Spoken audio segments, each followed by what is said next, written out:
Hey guys, it's Red Hood 420 here with the Overleveled Podcast, episode 7, and here to talk about quickly a couple of topics that has happened, and most especially the biggest have been the E3 news, and want to quickly just go through the press conferences, our thoughts, what stood out to us, and we're going to first start off with EA. Only games that really brought my attention were games like A Way Out, which are made by a group of indie developers who are very passionate about this and a little bit cocky about how this game is pretty innovative, where it's like a co-op experience, and I really like that. And it looks high budget, to say the least, and it has like a cinematic feel. And they have said like multiple times that they're inspired by Uncharted, and that's a plus in my book in that aspect. And also because I'm a big Star Wars fanatic, and I like the improvements that they have done with Battlefront 2, taking out the card system, making classes kind of like Battlefield, and I really like that aspect. But other than that, I didn't really care for the other things that they showed, like their sports games. I'm not into that. And overall, then you had that weirdness with that one YouTuber who's like really famous. I don't know him because I don't watch his like vlogs and stuff like that. Like he's from Prank versus Prank, so yeah. Mm-hmm. And he had that really awkward E3 moment. So now it's like very like meme worthy, and along with the cringy stuff from E3. But other than that, I would give it like a 5.5. Really think about it critically and the games they showed, and only wanting 2 games that they really showed.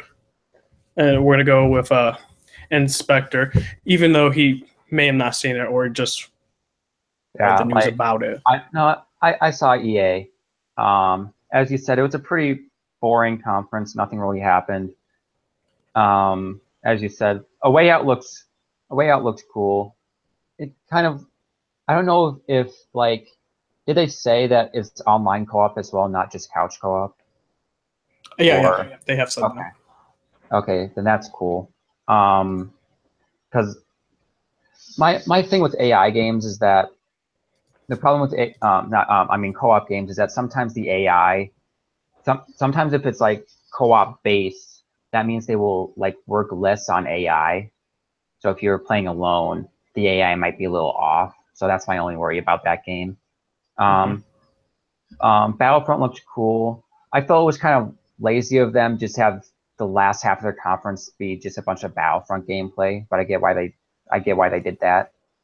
As you said, the sports games are kind of boring, nothing really impressive, just FIFA, Madden, just all that typical EA stuff. I would give, as you said, I would give it probably like a 4 or 5. Nothing really special. All right. Marvel DC fan, what did you think about the EA press conference, and what games interested you? Well, I actually didn't watch the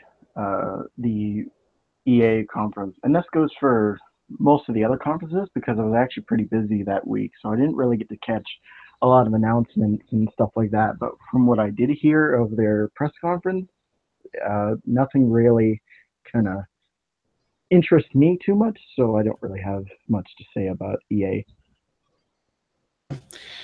What about you, Talada? You may have a different opinion. We did live stream together on my Twitch channel, so I know your thoughts may be different than ours.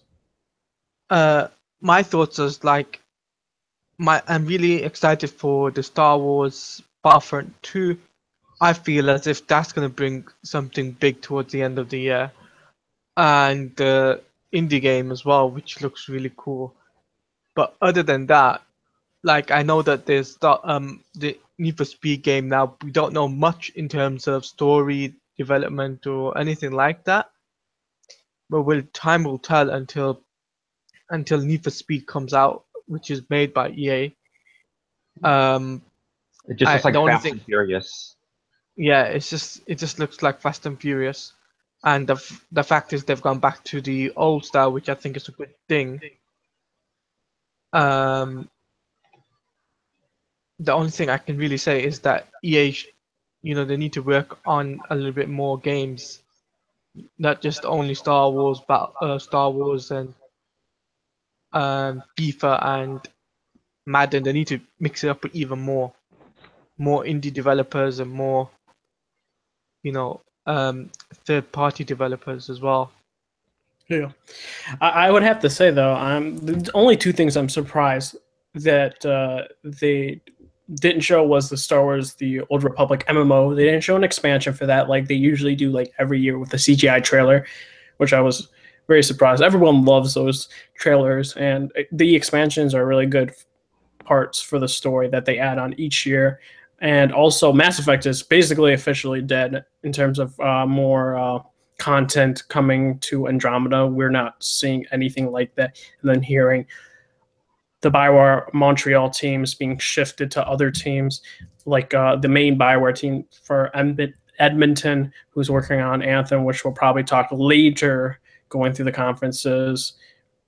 And actually, it'll probably be next. And yeah, I was like, okay, those are the two things that really were like, and also not seeing Amy Hemming's Star Wars game that they kind of showed last E3 with a little clip, but now they didn't show it this E3, which I was very surprised about.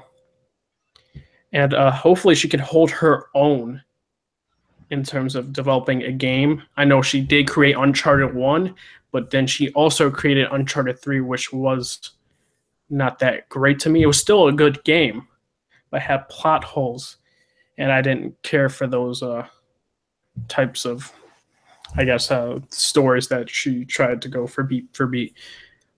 But yeah, the next conference we're gonna talk about is Microsoft, which they came out, said Project Scorpio was called Xbox One X, which I thought is interesting that they're going Xbox One, Xbox One S, Xbox One X.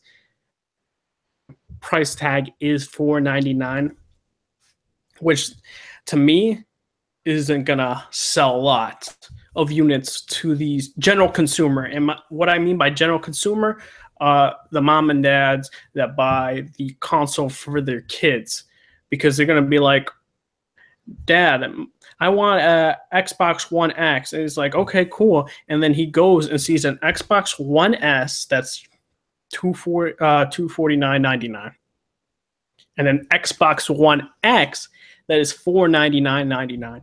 And you can see where they'll be like, really? There's this big price gap, and they're just like, what does it do? It does 4K and all this, and you need a 4K TV on top of that, and it's just not really for those kids to have. The hardcores are gonna buy it, of course, but I don't feel like this is gonna sell, just like PlayStation 4 Pro isn't selling like hotcakes as well. I mean, if you want the graphical fidelity, go for it. And to me, it didn't impress me in terms of the conference as well. They had a lot of games, but the big problem with those games were majority of them were console launch exclusive. And if the general consumer doesn't know, console launch exclusive means a fancy word of saying timed exclusive. And they do Windows 10 and Xbox One exclusive. Those are exclusive. But when they say console launch exclusive, that is not exclusive. That is timed to come maybe 6 months. Yeah. They said the same thing, like holiday launch exclusive, which means timed exclusive. So yeah, they only showed the big hitters for exclusive wise are Sea of Thieves, Crackdown 3, and State of Decay 2. And then those were games that I weren't very interested in. State of Decay, I'm somewhat interested in terms of the co-op. Finally, the game being co-op, everyone's asking for it because they like the gameplay mechanics and raids and creating your own base and surviving the zombie horde in this survival apocalyptic world. But like that's like the only interesting. Crackdown 3 looks meh to me. Sea of Thieves isn't my type of game. The only thing that really did were indie games like Cuphead. I love the art style and the way that the artists and designers have to draw every aspect of the game and program that, and it looks amazing. And Ori, Ori 2. I loved Ori 1. And Ori 2 looks like another great indie game that Microsoft is, putting on the platform. And I'm just like, this game is going to be amazing. But then they have showed a lot of third-party games like Assassin's Creed Origins and that not being 4K. And then also Anthem, great game, but it's not 4K. And then Metro, the next Metro, which wasn't even shown on an Xbox One X, but parts that are similar to an Xbox One X, which is basically the PC version of the game. So I was like, all right, this is very interesting. They touted 4K and they're doing checkerboard rendering just like the PlayStation 4 Pro. But the biggest game that I really liked in terms of AAA was Anthem. And it seems like BioWare Edmonton, the main BioWare team, are doing a great job in the facial features and being this big open world game co-op experience. And even they have the water levels that are super big. And when seeing that in different cameras, and I was like, wow, this is crazy. And BioWare and also Drew, who was the writer for Mass Effect 1 and 2, is also writing the game for Anthem. And I loved his writing for both those games. And Mass Effect 2 was my favorite game in terms of story. And him being on this game and coming back to BioWare shows really good signs. I know big, hardcore BioWare fans are pissed because of hearing about EA focusing on Anthem and not giving Andromeda all the resources and all that. But in terms of conference, in terms of games I want, in terms of true exclusivity, I would only give Microsoft about it would go like a 6.5. So that would be the range I would rate Microsoft's conference in terms of what I want and the games shown that were exclusive. And I'll give the floor to Inspector on what he thought. Well, my power was out that day, so I didn't get to see the conference, sadly. But I saw some of the gameplay. I saw Anthem. It didn't really look that impressive to me. It reminded me of Dark Void. If you remember the game Dark Void, where it's basically like jetpack based, and you can fly around this open world with a jetpack. It reminded me of that. Assassin's Creed Origins just looks like another Assassin's Creed game, but they added like an eagle finally, I guess, if you're into that. But other than that, like I didn't watch any of the other things.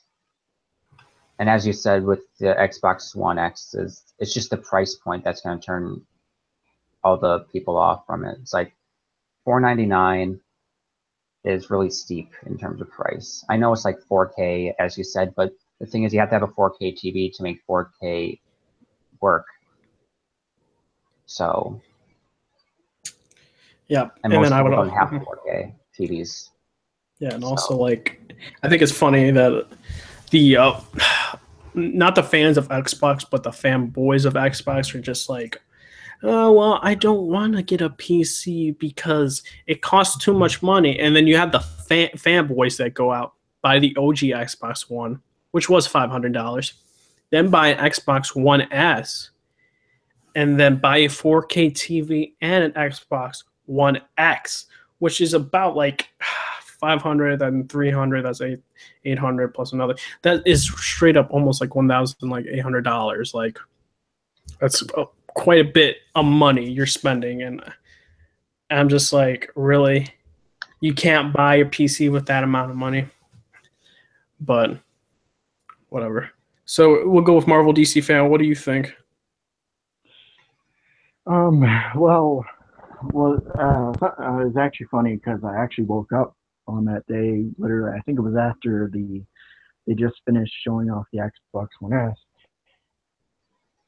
I go on YouTube, and that's the first thing I see, and I watch the video, and I was just like, really? I mean, I thought they already released kind of like the slim version of the Xbox One, and like it didn't really impress me all that much, and also the price point really just kind of turned me off from that. but I didn't really see any of the games. I saw, Assassin's Creed, whatever, another Assassin's Creed. Cuphead, even though I didn't see anything from the C3, I'm still I watched the announcement like when they announced it back when, and I'm still anxious to play that. So yeah, that's pretty much it for what I saw out of Xbox. So just kind of meh overall. Yeah, exactly. What about you, Talade? I know you are a Xbox One owner. What did you think of the conference, and are there any exclusive games that interest you from Microsoft?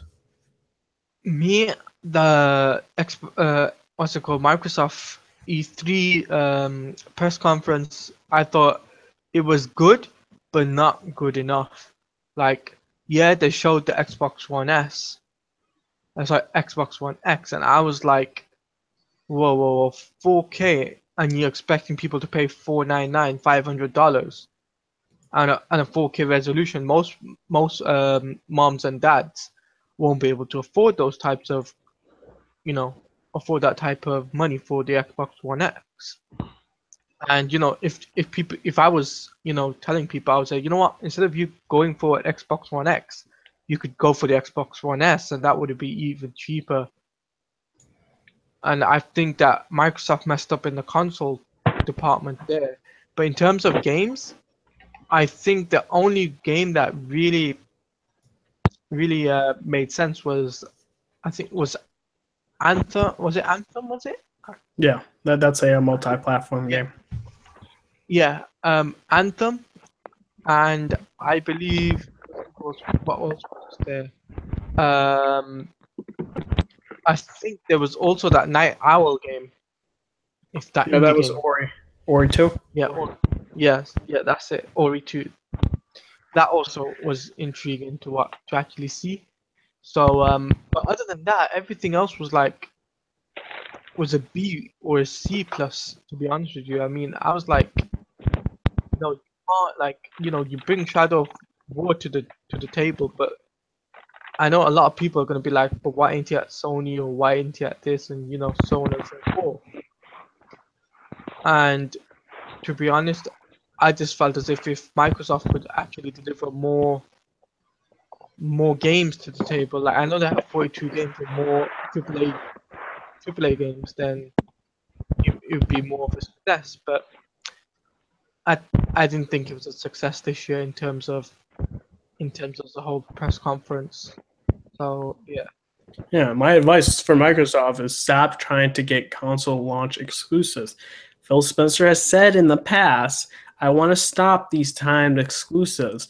And then you see a whole bunch of timed exclusives in this press conference, which kind of makes him a hypocrite in my book, because he does the exact opposite of what he's saying. So I was just like, and then it's just majority of those console launch exclusives are going to PS4. So I'm just like, I mean, the only thing which was really good, like in terms of Xbox, in Microsoft, I should say, was the fact that they announced that the original Xbox would be backwards compatible. Mm-hmm. That was the only thing. All the fans were just like losing their minds over. Everything else was just nothing. It was dead. So I was like, okay. Yeah, it was literally dead. Yeah. And also, boys, I forgot to say the best thing was the Minecraft in 4K. I was just like, oh my gosh, those textures in 4K. I'm just like, gotta give me an Xbox One X now. I'm like, no, I don't like Minecraft, and that's my honest opinion. It's like, Minecraft, it's for kids, and you're trying to sell it. Yeah, I understand you're selling it to kids, but would parents really buy the console just for 4K? I don't think so. Yeah, exactly. They're going for a niche audience, which this audience doesn't really exist, only just for the hardcores. And this isn't a game changer. This isn't going to bring Microsoft in terms of sales with Sony. It's just not going to happen. Yeah. But I think that's all for Microsoft for this conversation right now. We'll go into right now Bethesda, and What a disappointing conference. I was just like, they could have not done a conference this year. They could have just done what Nintendo did, a direct. They could have done something like that and just posted it on their channel so you can just watch it like that. What can I say? I kind of like the presentation style, like the carnival themed, but I didn't give a shit about the VR. Like, you got Doom VR, Elder Scrolls VR, the Nintendo Switch for Skyrim. It's like, okay. And those are the things I could care less. And the Elder Scrolls card game, didn't care. Only 2 games, the 2 big guns they showed, which I will be getting because they look great. The Evil Within 2. Yep. I love the first game. I love the horror aspect, survival aspect. And it just looks like a very trippy game. And it looks like it's going to keep the horror elements. And it's going to be a more character-driven game for the main character in both the first and second game. The biggest complaint for that game was there wasn't much character development for this, but we're seeing that with the Evil Within 2, trying to explore what actually happened with his daughter and him trying to find her. And then we have Wolfenstein 2, which I love the first game, and I can't wait for this game. I love that it's going to be as gritty as the first game, but then also has some comedic elements to it. And you see that with the ending shot where this one soldier is on acid and he's seeing shit, kind of like Deadpool-esque, where if you didn't see the movie, like when Wayne was stabbed, like he saw like the unicorns and shit like that. It reminded me of that, which I really enjoyed. But overall, in terms of the conference, and it just 2 games, it just shouldn't have come. So I like the pacing, though, more than EA, so I would give them a 6. But they should have not come out. I think they'll have more games to show next year, but this year was a big dud for them. What do you think, Inspector? In terms of the conference, I only watched like 2 minutes and then turned it off because I was just bored. Mm-hmm. But after I watched the trailers for Wolfenstein and Evil Within, and I'm not really interested in Evil Within, not because I don't like horror games. It's just it doesn't connect to me. But Wolfenstein looks really cool. I didn't play the New Order, but I've heard great things about the New Order. But yeah, what would you rate it? Well, since I didn't watch the whole conference, I can't really rate it since I didn't watch the whole conference. Right. That's fine. Oh, what about you, Marvel DC fan? What do you think, or the games that were announced if you did not watch it? The only things that I heard was Wolfenstein and then the Evil Within. And Wolfenstein, I played a little bit of it, and I want to go back and play it again. But I enjoyed what I played, so I'm actually kind of excited for this new one to come out. And then the Evil Within, I played it at a friend's house, and even though it creeped me out, but I really enjoyed it, and I'm kind of anxious to see what they do with the next one, so I will be grabbing them. Nice. What about you, Taladio? What do you think? With the Bethesda press conference, like, obviously I didn't get the opportunity to watch it because it was very, very late night UK time. So I saw some of the games like IGN posted, and I was like, Wolfenstein looked interesting, and the other one that Inspector mentioned, that also looks interesting. But I wonder now that if Bethesda will do even more, games next year, because this year was like it just did the only really 2 big games were Wolfenstein and I forgot the other name of the Evil game. Within. Mm-hmm. Evil Within. Yeah. Oh yeah, and also I also forgot Dishonored 2 is getting an add-on. Yeah, standalone, which is after Dishonored 2. So I completely forgot about that. The only thing that tripped me up about Wolfenstein was the live action in the trailer. That kind of tripped me up. Oh yeah, I remember. I was like, "What the fuck is this? This is an ad." And then when I saw the machine, oh, wait, this is Wolfenstein, right? And I was like, "Okay." But yeah, so overall, disappointing for Bethesda. EA was worse, but oh well. So next we're going into Ubisoft, which arguably is the best conference at E3. Quickly go into the games I enjoyed and didn't enjoy. Couldn't care less about the Crew 2. I just don't like racing games. Anything to do with that. I loved the Mario and Rabbids game. I like XCOM and the strategy with that, and I can't wait to actually play this on the Switch. You know, my Switch has been collecting dust, so I can actually just blow it off, pop it in the slot for August, and that's very close. Also, South Park, Fractured Butthole. Can't wait for that. I love Stick of Truth, and I just can't wait for this, and it looks crazy good. It has been delayed quite a bit, but I can't wait to play it coming out, I think, in like October, November, something like that. Also, they finally did that Pirates game, Bag and Bones or something like that. Skull and Bones. Skull and Bones, exactly. And everyone wanted the Pirates game with the Assassin's Creed mechanics. Everyone's like, can we get a Pirates game? Can we get a Pirates game? And they finally did it. And it looks pretty cool. Want to see more about the story, but multiplayer should be fun. Also, what else did I think was interesting? It was with Elijah Wood. I think it's Transparency or something like that. I think it's a VR type game. But Elijah Wood is the actor for Frodo in Lord of the Rings and also in Wilfred. I thought that was pretty cool what they're trying to do with that. And also, the biggest announcement was Beyond Good and Evil 2 because they said it multiple times that this game would not be at E3. And I just love the CGI trailer. And then they also showed some more like a pre-alpha shots of the game as well later on during E3, which I thoroughly enjoyed, and I can't wait for this game because it's a cult classic, and I just love Beyond Good and Evil 2.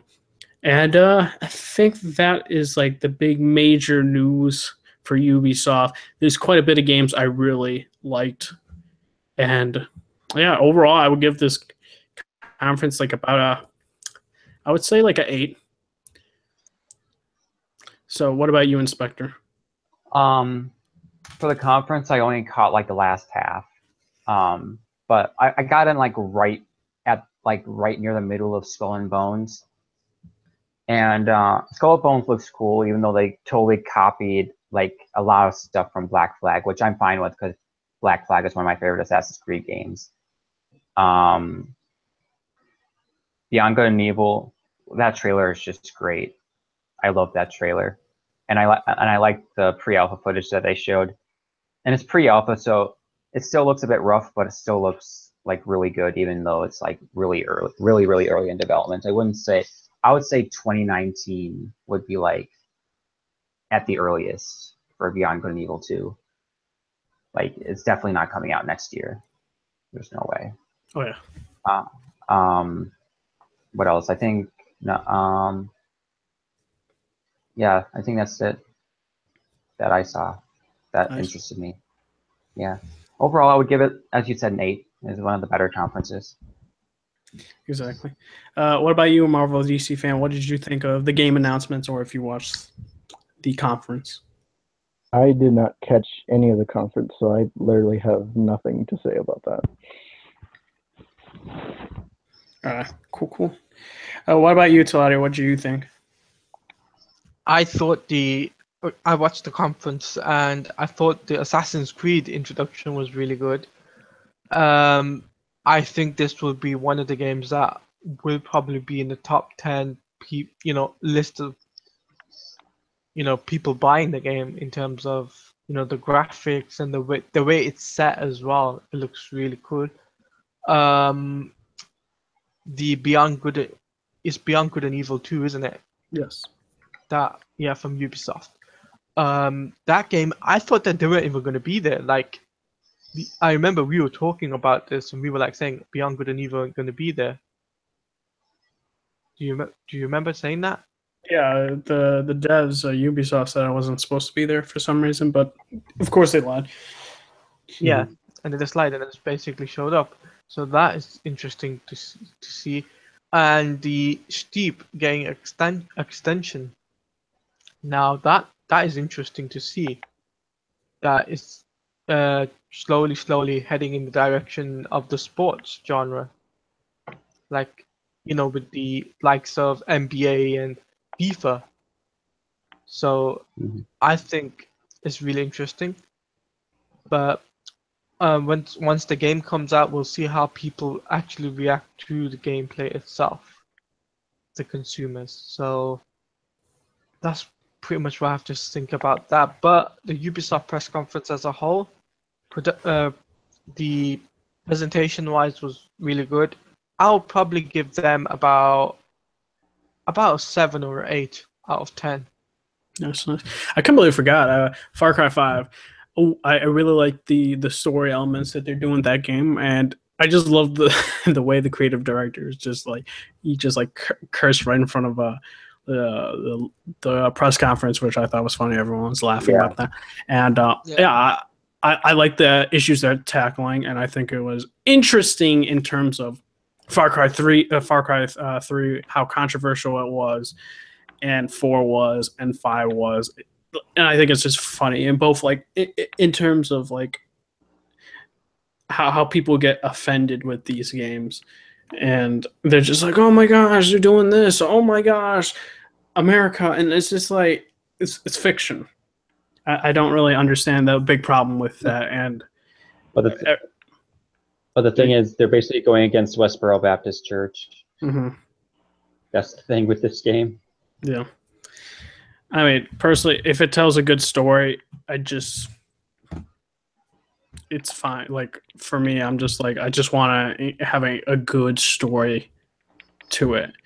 And it's just, they have sometimes controversial things, just like Far Cry 3 with people would say white savior angle and stuff like that. But whatever on that. Also, yeah, that's it. I thought there was another game announcement. They didn't show Splinter Cell, which I thought was very interesting. But did they really need to, though, with the Beyond Good and Evil 2? I would say not. They'll probably show it next year, with Michael Ironside supposed to reprise his role. So, all right. Next conference we have was the Sony press conference. And majority of the games I liked. Only big announcement, though, surprise big announcement was the Shadow of the Colossus remake, which I am very ecstatic about. Shadow of the Colossus is one of my favorite games in the PS2 generation, and they're remaking that from the ground up with new textures and all that, and I can't wait to play that. And I liked what I saw from God of War. I just can't wait for the game now. It seems like Corey is a talented game director. I love God of War 2. And I like what I see with God of War 4, or essentially just God of War. That's what they're calling it. It's Dad of War. Yeah. Dad of War. Exactly. But like it's called now God of War, so it's essentially a reboot, but you could see in the trailers and references that he's the original, or what would I call it? Like first civilization. Like he was a god in the Greeks, and now he's in Norse mythology, which you can expect Loki, Thor, Odin, and now you have the world serpent, which causes, Ragnarok and all that, which I thought was very interesting. And I really dug the trailer, and it's going to have a great impact for me in terms of story. And you did get the hack and slash with this game. So, but supposedly they did announce there's no quick time events in this game, which I find very, very interesting. So I don't see the big grand boss battles or the violent, like how violent he was. I mean, you still got that in the trailer a little bit, but not to the extreme of ripping people's legs off and stuff like that, like he did with the gods in God of War 3. And what else can I say? I'm liking what I'm seeing with Days Gone. I was a little underwhelmed from the last E3 because it was a very generic demo for me. But then also seeing it at E3 and also at a different angle after the conference where they have different weather systems for the game and you can tackle the mission differently, like how it's like in a different season, which I thought was interesting. And I'm liking what I'm seeing from that game and how open world it is and how you can get surprise attack and all that and the different animals and being corrupted. And I really dug that. And then also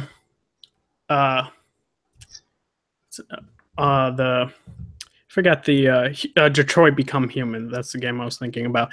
That game looks great graphically and is a better game than the Telltale games. No, but seriously, the reason why I say it's a better game than the Telltale series is because if any of your main characters can die and the story can resume, it's no game over. It just continues, which I like a lot. And your choices do matter in the game. And there's different endings rather than other Telltale games where you just get the same ending, essentially. And not different scenarios where we have. And I was just like, I really dug it. And I believe this actor was in Grey's Anatomy, the guy that was shown in that trailer, which I thought was interesting that they're getting a high-class actor. Well, not like super high-class, but TV actor-wise. But, I mean, we shouldn't be surprised. They did the same thing with Beyond Two Souls with William Dafoe and Ellen Page. Exactly. And, hey, and it seems like David Cage is going back to his roots and not going with that formulaic experience with Beyond Two Souls, but more like Heavy Rain. And then also the really last bit of news, we did get VR games, which I understood why they did it. They have 1 million units sold, so they have to advertise the games. And they want to get softwares out there for those individuals who have purchased a PlayStation VR. And some of the games kind of looked interesting, some didn't. I know Final Fantasy 15 VR fishing looked horrendous, and they just need to stop. I know they're just piggybacking. It's not Sony who makes it. It's the Square Enix who are making the Final Fantasy fishing game. And I'm just like, get this shit out of here. It looks horrendous. But other than that, that was with the PlayStation VR. And then Spider-Man looks great graphically wise. And yes, they confirmed it's open world, which I don't know why people were confused of it not being open world. It looked like I knew it was going to be open world. They said it before, and the game graphically looks great. They nailed Peter Parker's quips and how he's interested in technology and how they're trying to make Mr. Negative a more, I don't know how you say, more streamlined villain, or not, that would be incorrect terminology, try to like bolster him up like they did with Kingpin with Daredevil. And if they do that, I'm fine with. It's early on in the game. We don't know. We know Mr. Negative is an antagonist in the game. We don't truly know if he's the main villain or someone's pulling out the strings. And no, there are not symbiotes in the game. I don't know why people were thinking that like Anti-Venom was going to show up. It's not going to happen. And overall, I like the combat. It was very fluid. And the swinging looks more like Spider-Man 2, which is good in my book. I love Spider-Man 2. Spider-Man 2 is one of my favorite Spider-Man games, alongside, the PS1 games and Web of Shadows. The others were all right. Shadow Dimensions was like the only good Beanox game from them. But other than that, Sony for me was probably, in terms of not really many new announcements besides also dragging Monster Hunter. Cool announcement, but it's multi-platform. So I can't give you points on that. But other than that, I would give it about like a 7 in terms of games that I'm interested in, the exclusive games that they showed. But yeah, so far, Ubisoft was the best conference. And other than that, That's it. There wasn't really a bad game besides fucking Final Fantasy 15 VR fishing. I would have just been like, Square Enix, we don't want this fucking shit on stage. Get this shit out of here. That would have been me as the CEO. But other than that, they did have a marketing deal with Final Fantasy 15, so they have to do it. But other than that's just me, though. So, Inspector, what do you think? In terms of the conference, they had some technical difficulties through the presentation as a whole. I didn't really like the structure of the conference because I felt it was kind of rushed. They had to get through all these games in this allotted amount of time. I think that's the problem with E3 now, is that it's going more towards we have to shove all these games into this conference and not like here's this one game, we have a trailer, and then we have a demo, and then we move to the next game. That's what I missed with this E3 because there was like no big stage demos. It was just trailers. And that goes for like all the conferences. I liked how they started with Uncharted. I can't wait for Lost Legacy. Comes out at the end of August. It looks great. And plus they showed a demo which looked like they had a behind closed doors demo that they showed later to the public, like they did with Uncharted 4. And the demo looked great.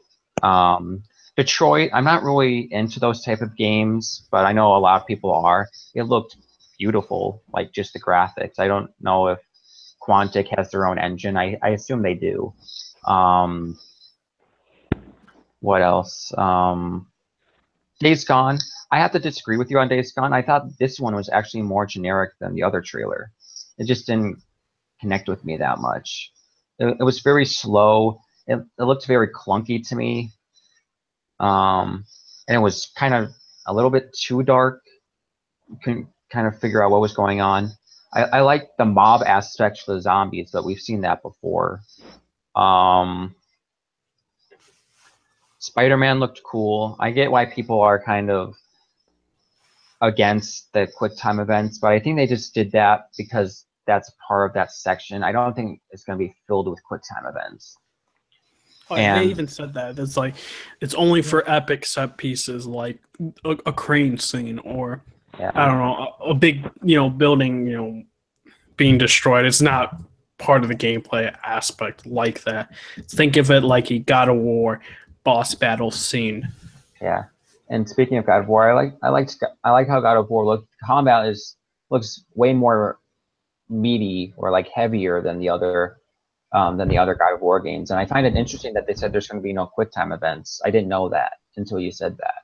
That's interesting because God of War is like based off those huge boss battles and those like finishing QuickTime events. So that sounds interesting. But overall, I was kind of disappointed in this conference. I would give it like an 8.5 because I didn't like this. As I said, I didn't like the structure and then because of the technical difficulties. So, all right.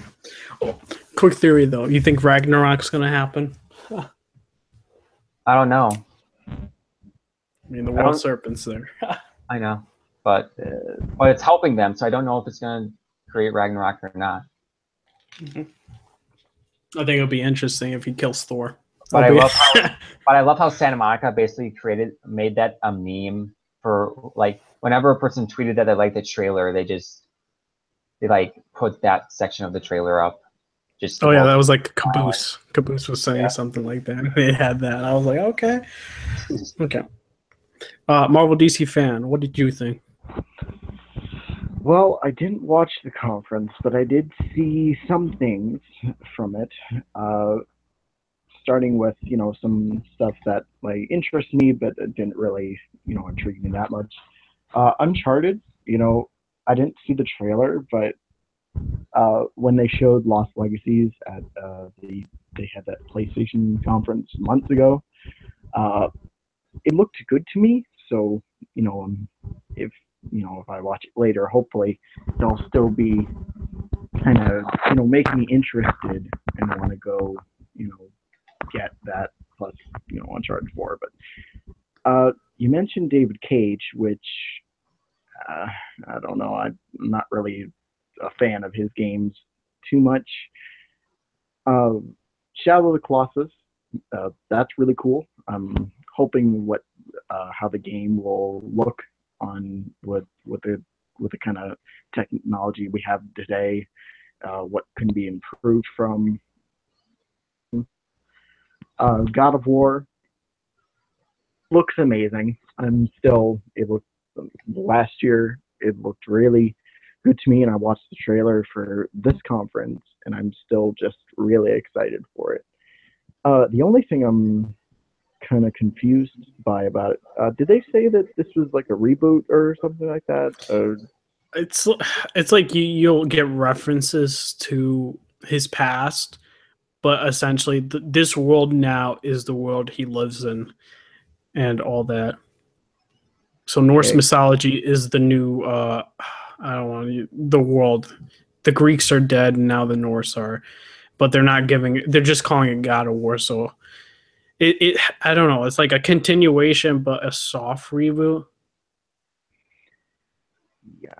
The only thing if they are continuing from God of War 3 is, explaining, because I think, didn't he kill himself at the end of? Yeah, you see the big scar on his in his near his abs region. You see that the same that he used for the Olympus swords to essentially give the hope to the world again, even though everything's all fucking flooded and all the harpies are everywhere. I'm just like, all right, well, that's cool. I'm hoping how they explain what happened after the fact, and how he started this new life and that kind of things. But I'm still really excited for it. I think they said, I don't know if they gave kind of an announcement date. I think it was early 2018, which you sure? Whatever floats the boat. And then the main thing that I watched from the Sony conference, Spider-Man, of course. Obviously, you got to get that Spider-Man in there after like a year of basically, nothing, after a bunch of rumors and, that kind of thing. Watching this demo they had, I was just, it looked really good. Combat kind of reminded me of, Spider-Man 2 with the whole slowdown mechanic. The web slinging looked all right. It looked a little slow, but I mean, it might have been just from the guy playing it that way, or maybe there's like an upgrade tree, or who knows. The quick time events, I'm hoping that they only happen in small increments. I wouldn't really be pleased if there were quick time events all around, but for the most part, Spider-Man looked great early 2018, so I'm really happy about that it's coming, sooner rather than, much later. So, yeah. So from what I saw, it was overall all right. Yep. And I would say the tweets also that Insomniac have posted have said that they were framing the helicopter so you could do different aspects and go different ways, and like even faster to get to the helicopter, for, going into the building and everything, going awry. But they said that they were trying to frame it well for that demo so they wouldn't go too fast or too slow in that aspect. They also mentioned on Twitter that there was no pizza missions or balloons, so thank God about that. Amen. I love the pizza missions. Don't talk shit about that. I like the first two, and then the other ones I don't really care for. Those were classic. Like anytime I hear my balloon, I would go to that kid, get his balloon. All right. So, what do you think, Taladia? The Sony press conference, too much lag. Like you had like when they were showing the games and everything, you had like frame rate drops, and I felt as if they weren't prepared enough for their press conference. Like, I know it's a 1 hour live stream for them, but they should have been prepared straight up for that. But in terms of games they showed, I mean, The Lost Legacy, that looked amazing. Like, I I mean, in terms of what I saw, looked really cool. I can't wait to see what else they bring to the table for the Uncharted stuff.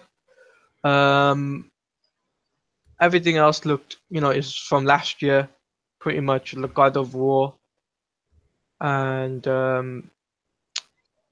yeah, and the only thing that really interests me was the Spider-Man PS4 stuff. Now, the Spider-Man PS4, in terms of, its gameplay, I felt as if it was the similar to the Arkham games. Now, people might hate me for saying that, but it did in terms of environmental, takedowns such as enemies and stuff like that. The swinging looks amazing.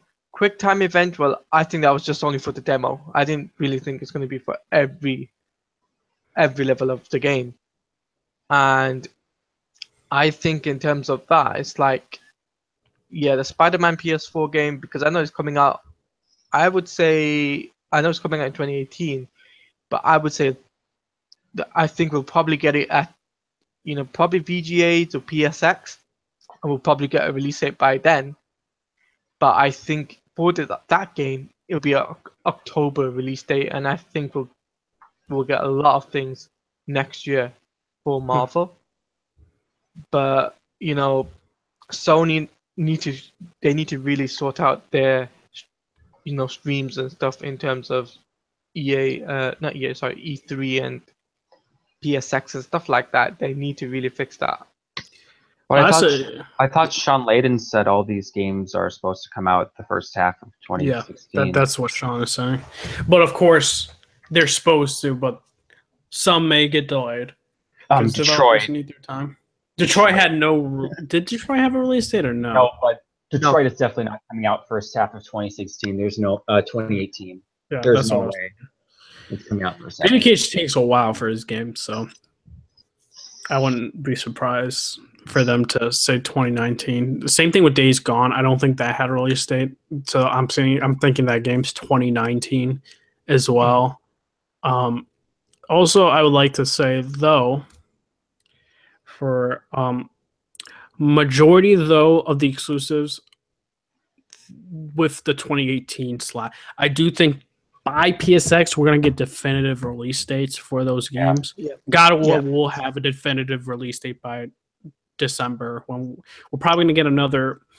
I don't know if I want to say demo or trailer. I want to say trailer, and we're gonna get March whatever day that is. Yeah, and that's same thing with the Spider-Man game. Death Stranding, I think will be at PSX, but no release date for that. But like in terms of that, though, people would be like, "Where were the big guns? Where was Sucker Punch's new IP?" I was the same way, man. I was like, "Where is Sucker Punch?" Then Shinobi was saying that supposedly a couple weeks, they were having some technical difficulties with their game, so they opted not to show it. They were like, "Sony, we can't show it," and they're like, "Okay, cool, you can just show it at most likely PSX." We're probably gonna get the new IP release announcement for the game, which just begs the question: is E3 becoming I don't want to say irrelevant, but less exciting as it used to be? Because Sony as a whole, they have PSX, they have Tokyo Game Show. In terms of E3, I feel like what we're going to see for E3 for Sony aren't big announcements. We're going to see more games that they announce from PSX or TGS, and we'll see more trailers or demos for their games. But what do you guys think, like Inspector? Do you think that's going to actually start happening? Yeah, as I said, we talked yesterday about this, that just like Disney, I'm going to compare like Disney to Sony, because like Disney has D23, and that's why Marvel doesn't really like give a lot of big announcements out at Comic-Con to the public. But Sony has PSX, and that's like their main event. And that's where they show all their big games. That's where they showed off Uncharted Lost Legacy for the first time, and like showed all these like big games. So I think I'm not as familiar with TGS because I think TGS is like a smaller show. Yeah, it's more of the Um, Japanese games being shown. Yeah. So I assume at TGS we're going to get a release date for Shadow of the Colossus. And maybe we might get a God of War release date that early, and because TGS is in September, like mid-September. Yes. So we might get a release date for God of War then. Yeah, that's what I gotta say. Yeah, I think Sony is moving more towards PSX, and all their E3 stuff is gonna be like a little bit lower key. Like just showing the existing games they have. Yeah. Because I think because the first PSX, people were pissed. They were like, it was very underwhelming. But now they're starting to show these big announcements, and everyone's like, oh, I love PSX. And that's what I feel. It's like E3 to them now, they just want to really, for their fans, make them happy. And because, let's be real, if I go to fucking PSX and I don't get these big game announcements or new game announcements, then what's the point of me going? And what's the point of them having that show? They would beg the question. So I can see that from their standpoint. Marvel DC fan, what do you think about that? Well, I mean, trying to. I think. Well, I don't mind that they're trying to move more towards like PSX and that kind of thing. And if they want to, sure, full agreement on that. And I don't think they should negate E3 at all. The way I think they should do it is have maybe the lesser titles and maybe like a huge one of their big games there, and then save the big announcements for PSX. So, but I don't know, man. I really don't have much of an opinion on it. I got you. What do you think, Talia? What do you think about that? I think it's just going to be straight up Sony saying, E3 now, we're done. Forget about E3. We'll just focus on PSX and VGAs. I know that VGAs is something bigger because it's very close to PSX as well. You got to consider that. And they'll probably show something VGAs, and then the PSX they show the rest of the stuff they needed to. And I think that's what Sony is planning to do, because E3 nowadays, E3 ain't even big like how it used to be. And I mean, this year it was open to the public, and from what I was told by Caboose XBL, he told me that because the E3 was open to the public, it was very, weird at times, and very rushy as well. Certain live streams, I would say the WB live stream for example, they had a certain slot for each game. So they had the Lego game, then they had the Injustice stuff, and then they had Shadow of War. I was like, okay, but how are they doing this, and how many people can see the game at a time? And it varies because it was open to the public. But I think in terms of Sony, I think that's why they really moved it over to PSX because it was open to the public this year. Yeah. That's my honest opinion. And plus, I think that's. And plus, during their conference, the crowd was dead. The crowd was totally dead during their conference. No one was interested. Yeah. Exactly. Nobody was really interested in some of the games. I was like, pretty much, yeah. And we had so many people speculate. Well, I wouldn't say speculating, but saying there's going to be a Batman game at E3 this year. I was like, nope, it's not going to be a Batman game this year. And there's several reasons why, and that was for Shadow of War, and which was shown at E3, and I was like, yeah, that makes sense. But Sony though, they'll just change it up. They'll just go straight to PSX and they show the big guns. the big AAA games, and they'll show the big AAA VR games such as Star. We didn't get any Star Wars related VR experience stuff, is there? Nope, Was there? Sorry. it No, wasn't. and last year last year they showed something. Yeah, that was like for like the first Battlefront game, so maybe later on might get something of that. Also, I want to say though, they did have a pre-show for the games coming out this year, like Gran Turismo Sport, Nat 2, which I didn't ask for. I know a lot of people didn't ask for, but they're still making it. That's supposed to come out this year. They gave a release date for that, and also Ni no Kuni too, man. I love Ni no Kuni, so I can't wait for that game. That's coming out this year as well. So yeah, they have a couple games coming out this year. And then E3, the main presentation were games coming out in 2018 or beyond. So, yeah, overall, yeah, it was all right.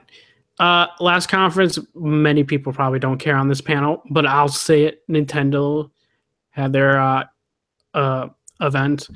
Couple games, Metroid Prime 4. That was hype. New mainline Pokemon on the Switch, also hype. Though Metroid Prime 4, I want to say, are not the same developers that have made 1 through 3. It's a new development team, which also dies down the hype because we don't know if this game's going to be good now because we've never seen this developer, but hopefully they don't fuck up the franchise. Concern with Xenoblade 2's voice acting. I love Xenoblade 1. Xenoblade 2, the voice acting was horrendous to me, and this may be me going into the Japanese sub because I just can't stand their voices are just bad. But the gameplay looks amazing. Open world looks great in that aspect. Also, we did get more Mario and Rabbids. They already sold me on the game, so I really like that announcement was there. Also, they talked Pokken Tournament 2, or whatever you call it, the Pokken Tournament game. Don't really care for that game. I know it's kind of popular in Japan in the arcades and stuff like that. But for me, meh. Fire Emblem, that game looks great. Warriors, that had better voice acting than Xenoblade 2. And overall, I think that was it. Also, Super Mario Odyssey, that game looks really, really cool. And I love every aspect of the trailer and that type of jazz music that they were playing in the trailer. And then they showed more of the gameplay demos at the Treehouse event. But overall, I really like the conference, and I would give that an 8 out of 10. And also, Mario is coming out this year as well. It's not being delayed, which I'm very glad for. But yeah, there's a couple games I want, and there's a couple games way off. We did not get any Shin Megami Tensei news for the game, which I'm very sad about, but most likely it's coming out in a year or two. But we'll see if the panel is going to go by super fast with this conference. We'll go with Inspector. You may not have watched it. Didn't watch it. All right, cool. No opinion. No opinion. Marvel DC fan. You probably didn't watch it either. Yes. Well, I saw some of the announcements from Nintendo's conference, and the only announcement that I really cared about was Metroid Prime 4, and then they had the Metroid game that they had for 3DS, which preferred if they took another Metroid 2 remake and kind of just put that on, the Switch or like 3DS or something like that. But, it's fine. Them doing their own kind of Metroid 2 reimagining and, updating it for today like they did with Zero Mission and that kind of thing. Metroid Prime 4, that really excited me. They also had that Mario Odyssey trailer, which looks really good. I'm still really excited for Mario Odyssey. Probably one of the first games I'm probably going to get for the Switch when, if I can find it discounted and, cheap. And then they had that Mario Rabbids game, which I'm not really too interested in because the Rabbids games, I honestly don't really care about Rabbids. So yeah, that's basically it for my kind of Nintendo. What I've seen from them, and I'm pretty excited for the most part. Besides, rabbits and shit. All right, good. What about you, Talade? What do you think? When I watched the Nintendo press conference, I was like, meh. Like some of the games didn't really make appeal to me compared to last year's. We had Sonic, you had Mario, but the Mario and Rabbit thing didn't appeal. But then like you also had the EA trying to cross over the FIFA side to FIFA 18 to the Switch, and I was like, really? And they were like, yep, but you won't get some of the features for the Nintendo Switch. And I feel like that is kind of a rip-off for people who are going to get the game and want some of the features for the Nintendo Switch, like which the PlayStation 4 and the Xbox One has, if you know what I mean. And I think overall, to me, Nintendo really lacked up with ideas and how to really entertain. Like the only thing they really showed was Mario, just because it's the number one face of the company, really. And Metroid was, I think it was leaked 2 or 3 years ago. Metroid was leaked, and there was supposed to be an E3 last year or year before, and didn't turn up, but this year they did. So I wonder what they're gonna bring to the table come closer to the release date. Like actual game. They did show game footage, right? For what game? Metroid. No, they didn't. It was just an announcement. So basically, when it comes down to release date, we'll probably have some gameplay, and I reckon we'll see what people think of it. But overall, what's it called? Nintendo messed up, just like Sony. They messed up. I don't know, man. I really like that conference. A lot of games. Talado, you're not excited for your very own DeviantArt character for Sonic Forces? Oh, shit. No. No. Damn.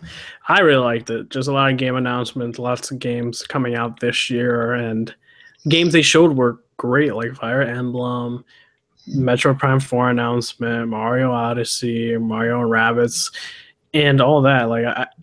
And announcing the Pokemon game, a main streamlined Pokemon game on the Switch. Like that wins me points. So it goes like for rankings for me. It go Ubisoft, Nintendo, Sony. Oh, I forgot to mention about Pokemon. I forgot to mention about that. Yeah. The Pokemon game. I think that would be a success. No matter what people say, it'll be a success. It's gonna sell. Sell the Switch like crazy. It's gonna sell. Yeah, it'll sell like they did the Pokemon Go stuff. It'll sell like hotcakes. Yeah, I can't wait for it. And the graphics wise, it's gonna be great. Yeah, it's gonna be really cool. Mm-hmm. So yeah, overall E3 to me such a letdown this E3, but that's my opinion on that. We'll just go down. Inspector E3.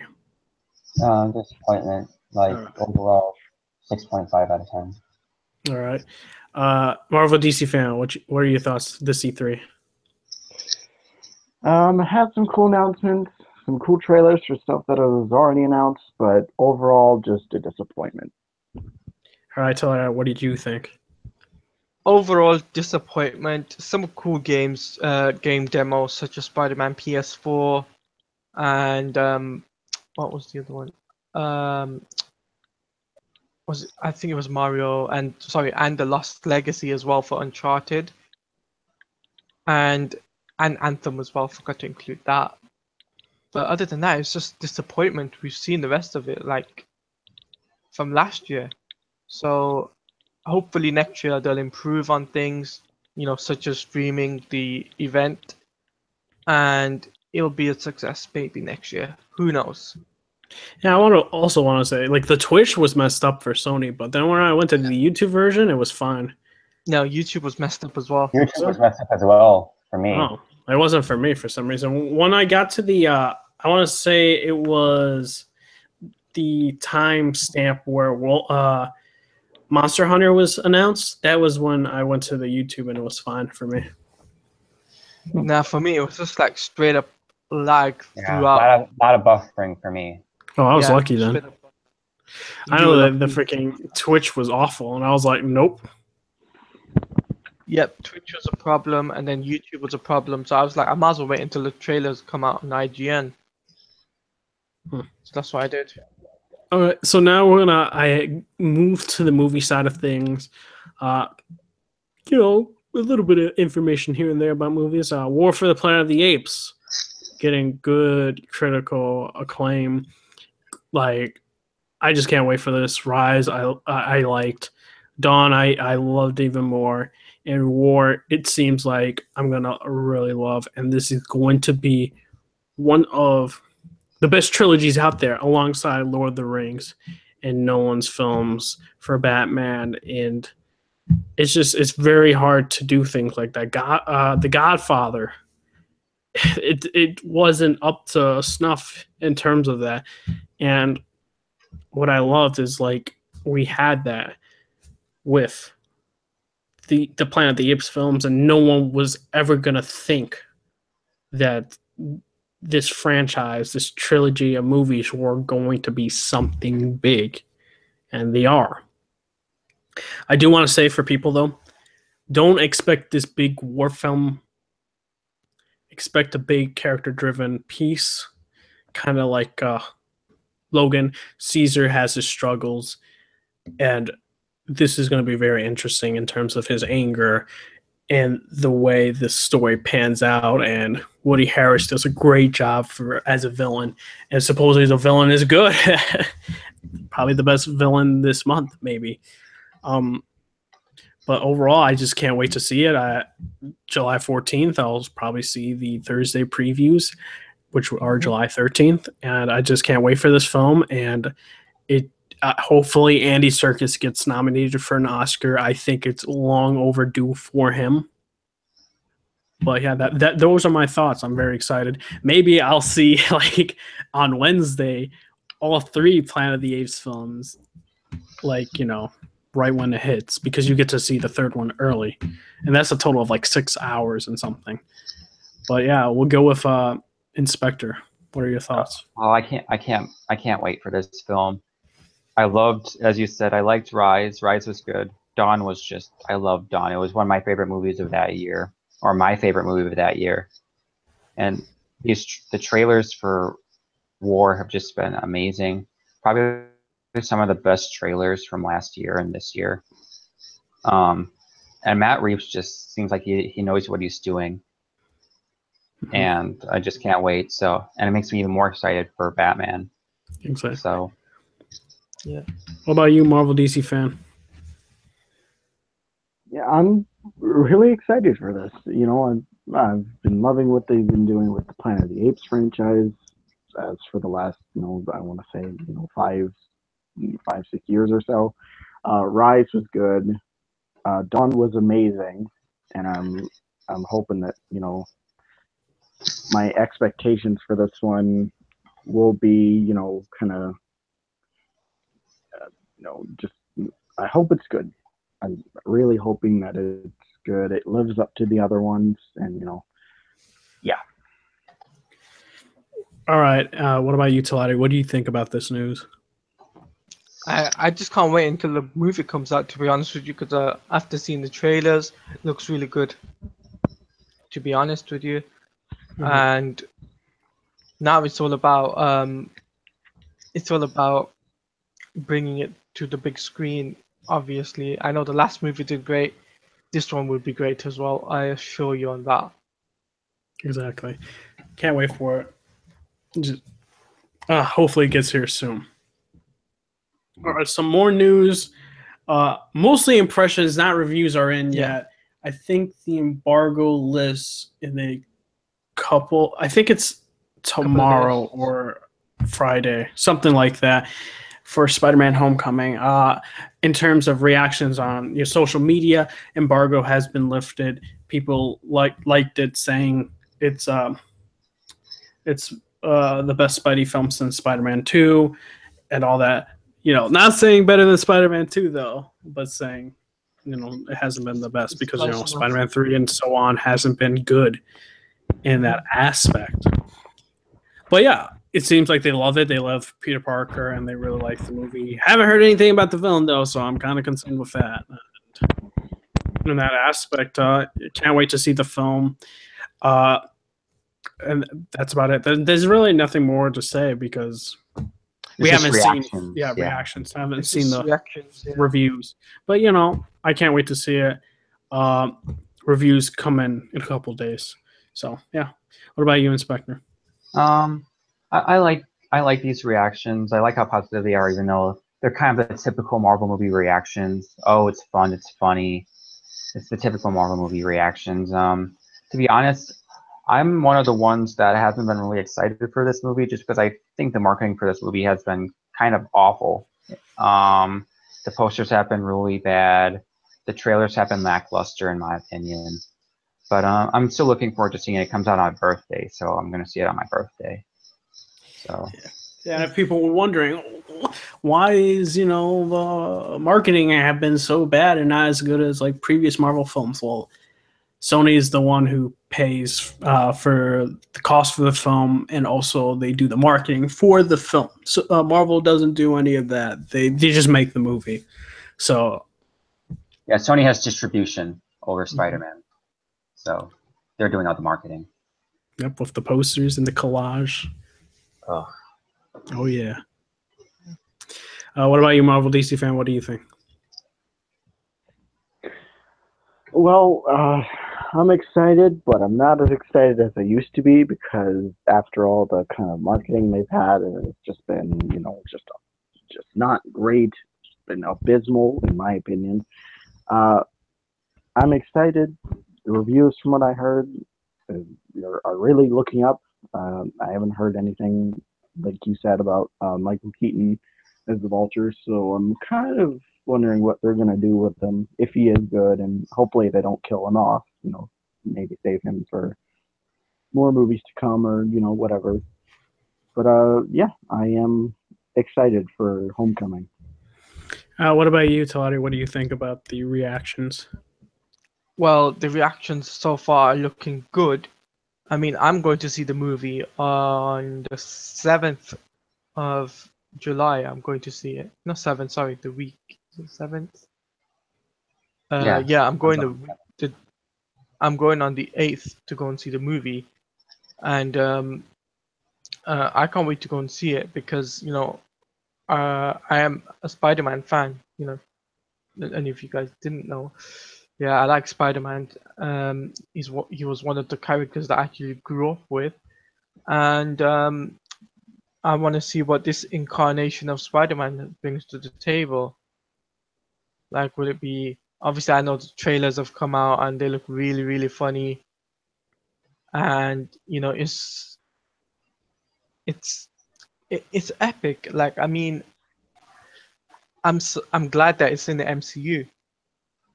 And that is one thing a lot of people have been asking for Spider-Man to be in the MCU, and it has now. So, yeah. And hopefully when the movie comes out for the public, it will get, people, when people come out to cinemas, once they've finished watching it, they will say, it's great. I hope. So, until the reviews come out as well, we'll have to wait and see. Yep, exactly. And guaranteed, all the DC fanboys will go straight to Rotten Tomatoes and complain about it. Oh yeah. Yep. I mean, those are what fanboys do, man. They love to hate. We got, I believe, news on. I'll let Inspector talk about the news about Matt Reeves' answer to the question to a reporter about Batman. Oh yeah, he said Matt Reeves was in this interview with some website. I forgot what the website was, and he said, was it a junket? Was he at the premiere for the movie? I think. He was promoting War. And he said he wants a noir detective-driven Batman movie, which I'm all for. I'm all for that. Mm-hmm. Exactly. Matt Reeves is a very talented director. I feel that he doesn't get the praise he deserves throughout his career. Like, he made Cloverfield, and that movie was amazing, and now he's made Dawn and War. And I just think that the way he's tackling these issues about Batman, he just knows the character. Mhm. And he even compares it to Caesar, which I think was very interesting comparisons that he has presented to us. Yeah. And I think it's the truth. Like, Caesar lost, like, not his, well, yeah, he has lost his biological parents, and also his parents, figuratively speaking, in terms of James Franco and those individuals, and the way he has this moral and a vengeance inside of him. And I believe he can tackle that. I believe he can also do the detective side of Batman and making it like a noir film. And I really like that type of angle he's tackling with. So also just expect that in terms of him creating the film. And also, who knows how much in the process he is for the script wise. He said he's like Yeah. he's just like starting because he's still promoting War, and after War he's gonna go straight deep into Batman. Mm-hmm. So don't expect the movie till 2019 then, to be honest Yeah. with Mm-hmm. Yeah, and also, so did he say also, though, he's working on the script, or there are other people working it for him? So just wondering. He said nothing about the script, I don't think. But of course, There's he nothing- debunked the rumor about Ben Affleck leading. Oh, yeah. you. Yeah. He straight debunked that. Yeah, I was like, it's like, is Ben Affleck Batman? It's like, that's what we're planning. I just Yeah. love his like sarcastic response. He's just like, yeah, that's what we're planning. exactly. I was like, oh my gosh, that rumor, so bad. What do you guys think, Marvel DC fan, on Matt Reeves tackling this? I have faith. What he's done with the Planet of the Apes, what he did. I think he directed Dawn, and he did an amazing job with that. And I have faith that he can do Batman justice in the DCEU. Make a really good movie with him. They mentioned kind of like the noir, detective side of Batman being in that movie, which I think would be nice for Ben Affleck to kind of show off that, kind of show off why he is the world's greatest detective. As a character-driven movie, I think it's fine as that. Might not have as much action, but I mean, some of the best kind of like Batman material are more, I don't want to say they're not really, action based. They're more, about him as a detective. I just look at a Long Halloween. Mm-hmm. Yeah, exactly. So, I'm really excited to see what he brings to this solo Batman film. Yeah. What about you, Talati? What do you think? I think he'll do a good job in terms of making the Batman film. I was very excited to hear about the detective side of things. I mean, there's a possibility of him using some of the, work that Rocksteady did for the Batman Arkham series. There's a possibility for that, like, the detective side, looking for clues and stuff like that, and put that into a live action film would be really, really cool. And I'm sure he will really do really well. I'm sure about that. And like I said, I mean, the movie is coming out in 2019 because there's no 2018 slate for another DC movie. So the only thing I can really say is let's hope that they take their time and they actually deliver one great movie. Yeah, exactly. I'm sorry, Red Hood. And Just I was going to say in another interview, he named his influences, and he said one of his main influences is Martin Scorsese, who, in my opinion, is probably the best noir director there is. If you've seen like Taxi Driver or Goodfellas. Like, he's like one of the best. Like he is one of the like best directors of all time. So he has great influences. Yeah, exactly. Like this to me, like in terms of superhero movies, like this will probably be up there in my top anticipated DC movies and stuff like that. But overall, I'm just like, I can't wait. I just really can't wait for this film to come out in that aspect. But hopefully we get something different in terms of, I don't want to say formulaic superhero formulas and stuff like that, but I feel like he's going to put a different spin on things and just create an amazing film in of itself. Hopefully, now I'm blanking what I was going to say. Now I totally blanked. Sorry. Yeah, I'm blanking right now. We can move on. Yeah, that's all good. Also, we're talking about Justice League. Jason Momoa is done finishing his reshoots for the Justice League, and also we'll talk about Danny Elfman also taking the reins for the soundtrack for Justice League, and really want to go into majority of Danny Elfman. Many DC fanboys want to attack. Say, oh my God, Danny Elfman made fucking Avengers Age of Ultron soundtrack. And I'm just like, you do realize he wasn't the main composer for that, right? You do your fucking research. Like, no. He was the one who did it. He still had, he just goes on legit just to supervise that shit. But, we'll go with Inspector. Like, that shit frustrates me. So what do you think? It frustrates me too because I guess they don't remember Batman '89, and of course the iconic Batman animated series theme, which is based off the Batman '89 theme, which Danny Elfman composed. Yeah. So he also composed the Spider-Man 1 score, which a lot of people love. He's basically composed all those scores for Tim Burton's movies. But my only concern is I think they said I've heard conflicting reports of him scratching the whole score and starting all over. Because the thing with Danny Elfman is that he hates using tap music.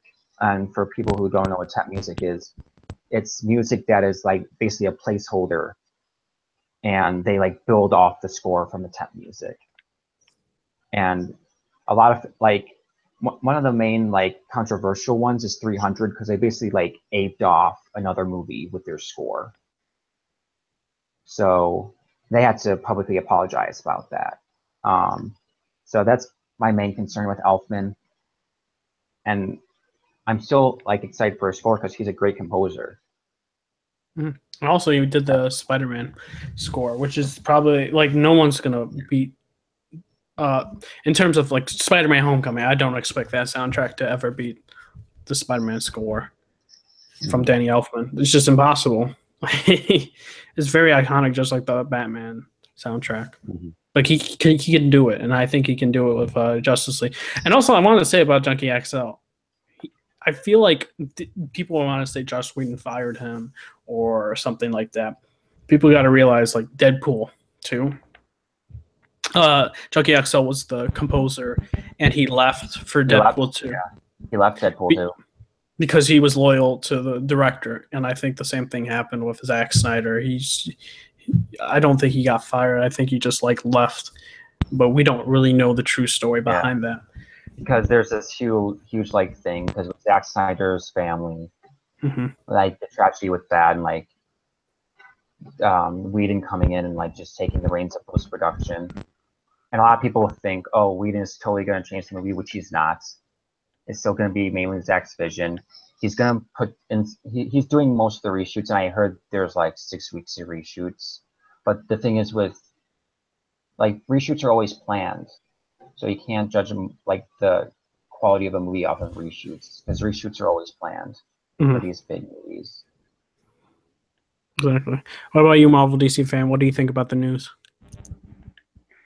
Um,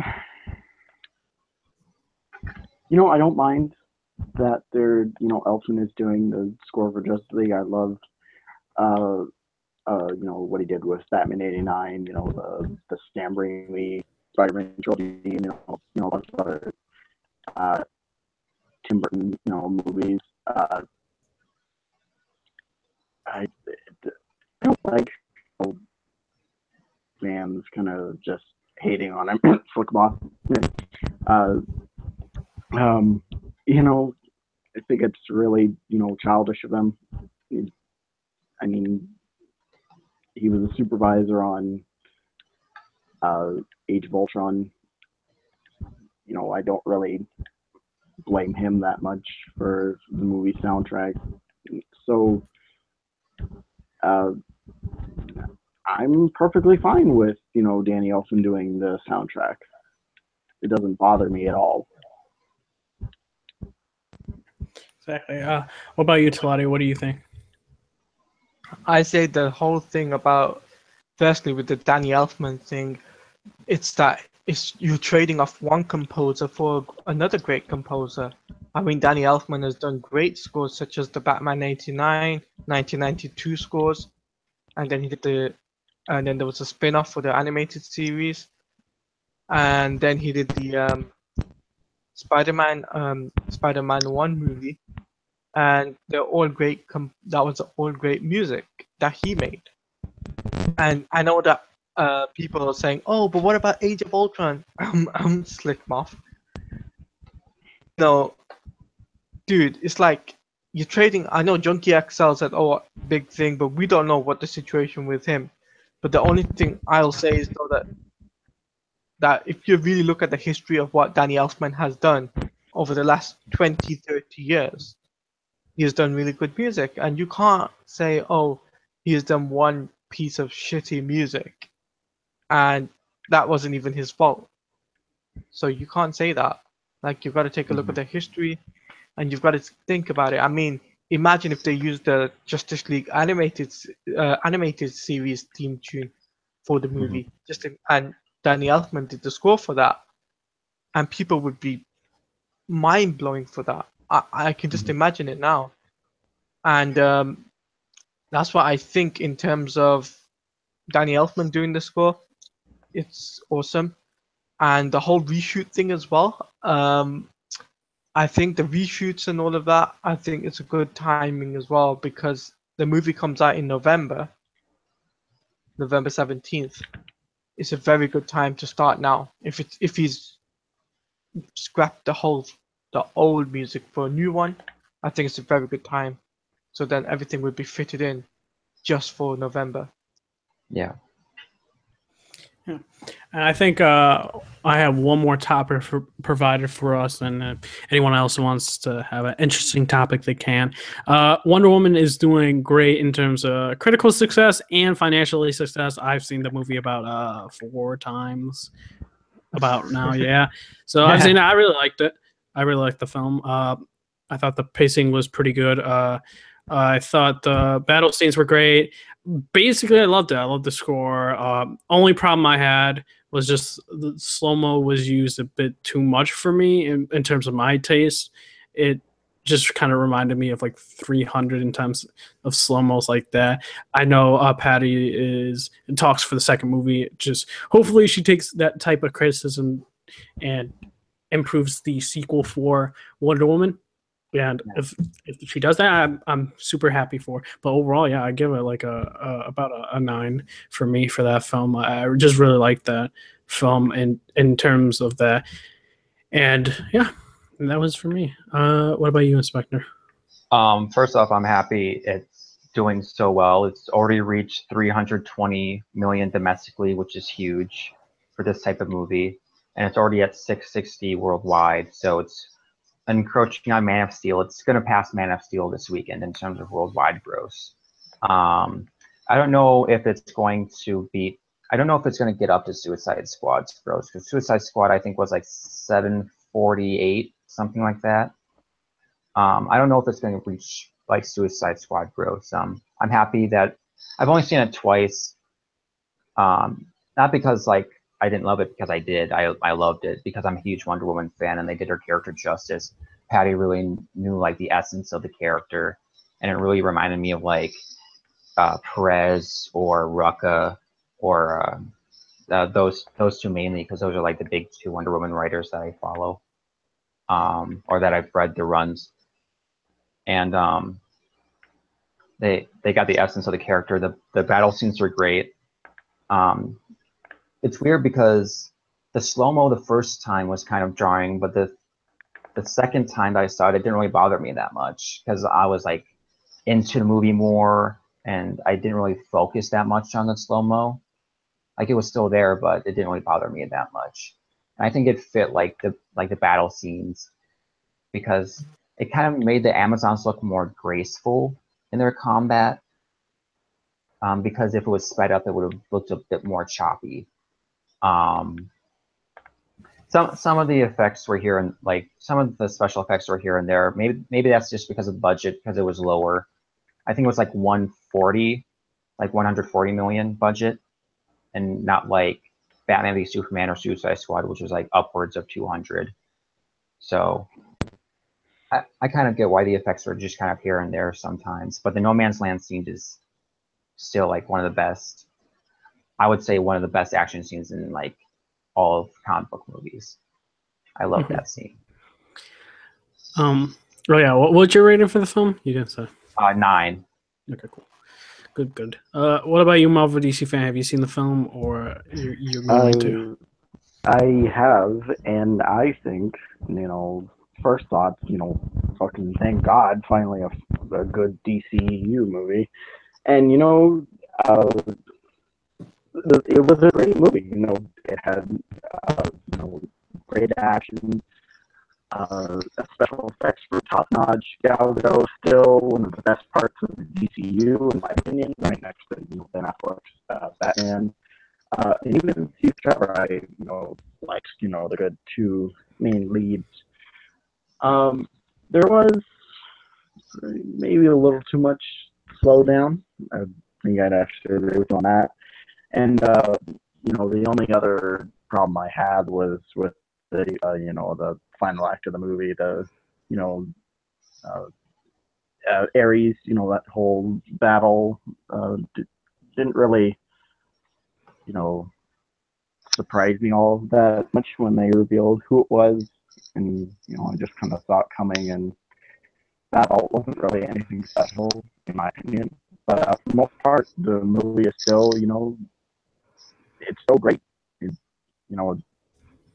takes elements from Thor and like Captain America, and makes it into a really, decently good movie. All right, you gonna give a rating or no? No, I don't really do ratings. Usually, it's what I say kind of makes it my rating for itself. So, gotcha. What about you, Taladio? What did you think about the news? I actually, when I watched the Wonder Woman movie, I really enjoyed it. It reminded me more about the Christopher Reeves movie, late 1970s, and the style, it was amazing, and it's one of those movies that I actually thought was really good. Character development in the movie was amazing. Like Chris Pine's character was great, and you got to understood each character even more as the movie was going along. So for me, this movie was a 9.5 out of 10, considering the fact that it was everything about the movie, that the character development and the way that it's connected to BVS, and also slowly it's going to connect to. It was also slowly connecting to Justice League as well. So as a whole, I gave it a 9.5 out of 10. Okay, cool. I completely forgot we have two more topics. Topic is pretty interesting. For me though, I'm kind of glad but not glad, because just we have to talk about it though. Transformers 5 is probably the lowest. No comment. No What? comment. No comment. No comment. No comment. No Transformer 5 is the lowest entry point domestically for the franchise, and it's worse in terms of meeting the mark for Transformers 1 domestically. Granted, though, it's making a killing internationally, so like all the Transformers movies. yeah, and I'm just like, come on, please let it die down. Hopefully, China drop off is great, and then they will stop with this franchise, reboot it, get a new vision for it. Because look at Transformers when I was a kid, it was great, and the comics were even, they were great, and they just fuck it up somehow into a really bad sitcom with terrible acting, and they don't even focus on the Transformers themselves, and it's such a disappointment in of itself. And hopefully they just stop, and I know they're doing a spinoff for Bumblebee, and hopefully just in terms of the success and the failures for this film, like hopefully it doesn't meet the success mark, and we will not see another entry point and get rebooted. What do you think about the News Inspector? Good, I guess, for like that it's gradually going down domestically. But as you said, it's making a killing overseas, and that's where Transformers gets all of its money. That's why it always makes $1 billion. Mm-hmm. As I'm not gonna see Transformers. I'm not gonna see The Last Night because like I actually really like the first Transformers. 2 not that much. I enjoyed 3 for what it was, and 4 was just a train wreck. So yeah. Me, it's like I liked 1, hated 2. I went to see 3. 3D effect was fucked up, so I got my money back. Didn't get to see the rest of the series, so I'm glad. You didn't miss anything with 4. Yep. So that's all I have to say. There are Dinobots, but they didn't do fucking shit. There was Dinobots for 10 minutes, and that's all. That's a damn shame. I'm just waiting for all the action scenes to be put together on YouTube for Transformers. And as I heard, there's like no action scenes in this movie. No. Yep. What do you think, Marvel DC fan, about the news?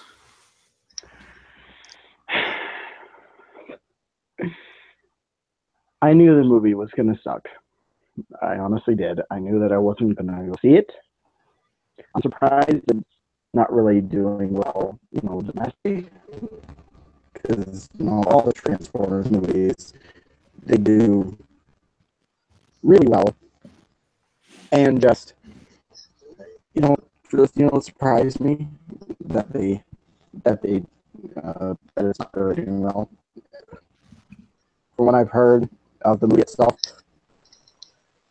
there's like maybe, like one action that I'd probably watch when they, put it on YouTube HD, that fucking Bumblebee Optimus Prime thing. Really, I wasn't surprised by anything. I'm not really going to watch the movie in its entirety. And I mean, like, the first movie, I think it's decent on its own. The second movie is just bad. It's probably the worst of them. 3 is forgettable, to me at least. I barely remember anything about it. 4 is just the second worst. It is just like somebody said, it was a train wreck. And 5, well, it's terrible. I'm not going to see it. And, thank God this is the last of the Michael Bay Transformers movie. So hopefully, if they do continue on with this series of films, maybe we'll get something good later on down the line. Maybe with the Bumblebee spin-off, or, maybe another sequel, which I really hope doesn't happen. But, yeah, I'm not surprised by anything anymore of Transformers. And I really hope that this franchise gets rebooted or just dies completely. He'll die. Hopefully. One more cool, well, not really cool news, but I think the two directors for the Han Solo film have been fired. I think I think it's Lord Miller and then Yeah, Lord and Miller, Phil Lord and Chris Yeah. Miller. Yeah. Yeah. Okay. So I'm hearing it's so many conflicting reports. Some are saying that the actor told some sort of change. It just went up a chain supposedly. One story was saying that the actor for Han Solo, young Han Solo, said, they're making changes to the film and it's not supposed to be like this comedy sitcom type thing, or some other things. Supposedly, it's just tonally they're saying it wasn't supposed to be what they wanted the films to be.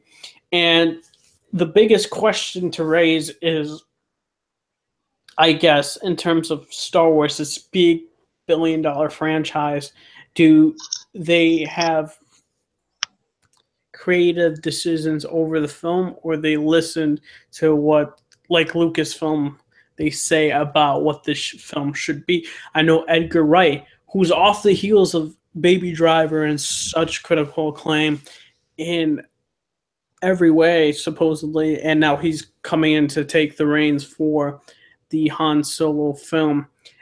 Just in terms of that, because Edgar Wright is probably going to listen to the letter and just do it what they want for them to do it. But do you think that that Lucasfilm should allow this big creative reign for directors to do and take these huge risks, or that it's better to listen to those executives? And what do you think, Inspector? First off, I really like Lord and Miller, what they did like with the Lego Movie and stuff. And I think, as you said, there's many conflicting reports about like their firing, and if it was like, some say it's because of Lawrence Kasdan and they weren't going by the script, and like they had like creative differences with whatever her name is, Kathleen Kennedy, and she didn't like them, and supposedly like they had problems from the start. But if they had problems to start, why did they get hired anyway? It's just a big mess. And to be honest, with all these corporate movies, like even with Marvel and DC, Disney, and Marvel is with Disney, so I don't know if that's a good comparison or not. But all these movies are made by committee. Even Marvel movies, like what Kevin Feige's like. Say what you want about the Marvel movies, but everything goes through Kevin Feige. If Kevin Feige says no, it's not going to be in the movie. So about free reign, it's a double-edged sword, I would say. I would like them to have more reign, but maybe having them have more reign would be a detriment to the movie. So, and for Ron Howard, he's a good director, and of course, right when he was hired to be the director, there's this headline that said, "Oh, crew cheers because Ron Howard replaced his old directors." It's like, do you really want to send that message that the cast and crew were that like opposed to Lord and Miller? I just don't agree. I don't agree with that headline, but yeah, that's all I have to say. Yeah. Marvel DC fan, what do you think?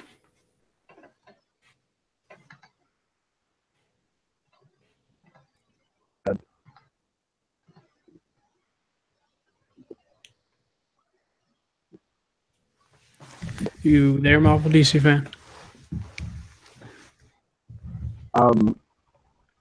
I really don't have an opinion for this, to be honest. I haven't really been following what's happening with the Han Solo, movie, so I really got nothing to say about it.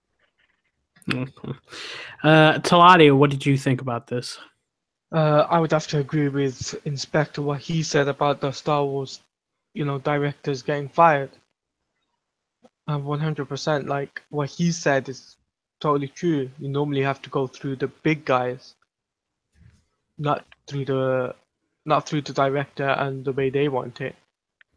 Mm-hmm. It's normally the big guys. So what Inspector has said is totally true. Yeah. And No, wherever they're gonna go, I think they'll probably go to WB. I think, and they'll probably get a job working with another project. And I probably, my guess is the Flash. Just a guess, because And they I don't think have a it's- director at the moment. They I don't would have a also director at the moment. that I think And it's they funny need though. Yeah.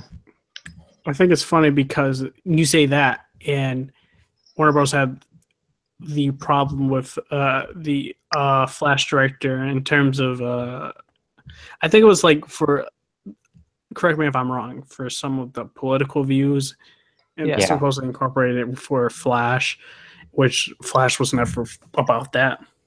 Yeah. Which that would be the double-edged sword. It's like I can agree with the executives on this decision, but then a lot of directors would be pissed off about something like that. So it's like it is really a double-edged sword in that aspect. But I think it's just that they'll probably go to WB and WB will just hire them for the Flash movie. I can just see it happening now. I mean, they don't have a director and yet they don't have a script. And the only one big movie for next year is Aquaman. So the only thing I see is them going for the Flash, making it funny because the Flash is funny. And, it depends on how they want to work with the script. If they are getting hired by WB.